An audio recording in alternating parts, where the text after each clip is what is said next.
दोस्तों नमस्कार, मैं हूं अमरनाथ प्रसाद।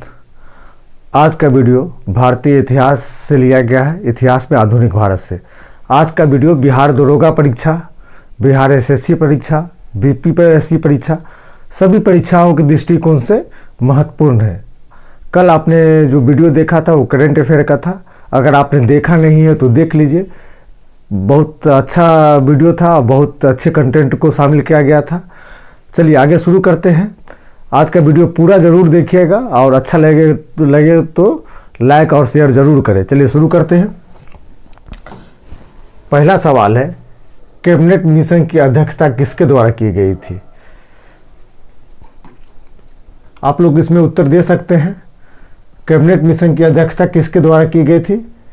उत्तर होगा सर पी लॉरेंस, माने पेंथिक लॉरेंस द्वारा कैबिनेट मिशन की अध्यक्षता की गई थी। एक्सप्लेनेशन देख लेते हैं। देखिए, भारत मंत्री लॉर्ड पेंथिक लॉरेंस कैबिनेट मिशन के अध्यक्ष थे। इसमें दो और सदस्य था जिसका नाम था स्टैफोर्ड क्रिप्स और एवी अलेक्जेंडर। याद रखिएगा, यहाँ से काफ़ी सवाल पूछा जाता है। कैबिनेट मिशन के अध्यक्ष पेंथिक लॉरेंस थे। कभी कभी शॉर्ट फॉर्म में भी नाम पूछ लिया जाता है, तो पी लॉरेंस। और उसमें दो सदस्य थे, स्टैफोर्ड क्रिप्स तथा एबी अलेक्जेंडर। आगे बढ़ते हैं। पंडित जवाहरलाल नेहरू के नेतृत्व में अंतरिम सरकार का गठन कब हुआ था? तो उत्तर हो जाएगा इसमें सी, सितंबर 1946 में। सितंबर 1946 में।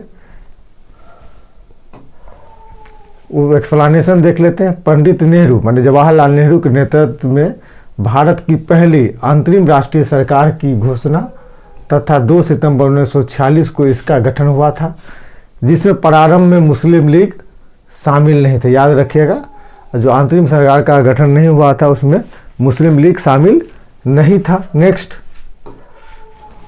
1946 में बनी अंतरिम सरकार में डॉक्टर राजेंद्र प्रसाद के पास कौन सा विभाग था? 1946 में बनी अंतरिम सरकार में डॉक्टर राजेंद्र प्रसाद के पास कौन सा विभाग था? आप इसमें उत्तर दे सकते हैं। उत्तर हो जाएगा सी, खाद्य एवं कृषि विभाग। याद रखिएगा, खाद्य एवं कृषि विभाग। एक्सप्लेनेशन देख लेते हैं इसका। डॉक्टर राजेंद्र प्रसाद 1946 में बनी भारत के अंतरिम सरकार में खाद्य एवं कृषि मंत्री थे। इस सरकार में रक्षा विभाग बलदेव सिंह, यह भी पूछता, बलदेव सिंह के पास था, जबकि विदेश मामले तथा राष्ट्रमंडल संबंध का विभाग जवाहरलाल नेहरू के पास था। जवाहरलाल नेहरू के पास क्या था? राष्ट्रमंडल और विदेशी मामले। जबकि राजेंद्र प्रसाद खाद्य एवं कृषि मंत्रालय देख रहे थे। रक्षा विभाग बलदेव सिंह के पास था। नेक्स्ट, जब भारत को स्वतंत्रता प्राप्त हुई, यूके मतलब ब्रिटेन में किस पार्टी की सरकार थी? उत्तर आप दे सकते हैं। उत्तर हो जाएगा लेबर पार्टी की सरकार थी। किसकी सरकार थी? लेबर पार्टी की। याद रखिएगा। आगे देखते हैं। भारत की स्वतंत्रता के समय क्लेमेंट एटली ब्रिटिश प्रधानमंत्री थे। उनका कार्यकाल 1945 से 51 था। इस दौरान ब्रिटेन में लेबर पार्टी की सरकार थी। आप जानते हैं कि भारत को आज़ादी 1947 में मिली है। 47 में मिली है, तो क्लेमेंट एटली प्रधानमंत्री थे। क्लेमेंट एटली लेबर पार्टी से थे। नेक्स्ट, भारत के विभाजन से संबंधित माउंटबेटन योजना की सरकारी तौर पे घोषणा कब हुई? उत्तर दे सकते हैं। उत्तर हो जाएगा डी, 3 जून 1947। इसको 3 जून की योजना भी कहते हैं। देखिए, भारत के विभाजन से संबंधित माउंटबेटन योजना की सरकारी तौर पर घोषणा 3 जून 1947 को हुई थी। याद रखिएगा, बहुत महत्वपूर्ण है। नेक्स्ट, भारत विभाजन के संदर्भ में 1947 में नियुक्त सीमा आयोग की अध्यक्षता किसने की थी? भारत विभाजन के संदर्भ में 1947 में नियुक्त सीमा आयोग की अध्यक्षता किसने की थी? उत्तर हो जाएगा रेड क्लिफ ने। याद रखिएगा, रेड क्लिफ ने की थी। एक्सप्लेनेशन देख लेते हैं। एक्सप्लेनेशन नहीं। नेक्स्ट, स्वतंत्र भारत के प्रथम गवर्नर जनरल कौन थे? देखिए, भारत और पाकिस्तान का विभाजन हो जाता है, आज़ादी मिलता है, तो माउंटबेटन को ही स्वतंत्र भारत का प्रथम गवर्नर जनरल बनाया जाता है। याद रखिएगा, एक एक्सप्लेनेशन देख लेते हैं। स्वतंत्र भारत के प्रथम गवर्नर जनरल लॉर्ड माउंटबेटन थे और प्रथम भारतीय गवर्नर जनरल सी राजगोपालाचारी थे। सी राजगोपालाचारी थे, जिनको चक्रवर्ती राजगोपालाचारी के नाम से भी जाना जाता है। नेक्स्ट, रेगुलेटिंग एक्ट पारित हुआ था। यह डेट बहुत पूछता है। रेगुलेटिंग एक्ट पारित हुआ था, उत्तर हो जाएगा 1773 में। रेगुलेटिंग एक्ट कब पारित हुआ था? 1773 में। याद रखिएगा, एक्सप्लेनेशन देख लेते हैं।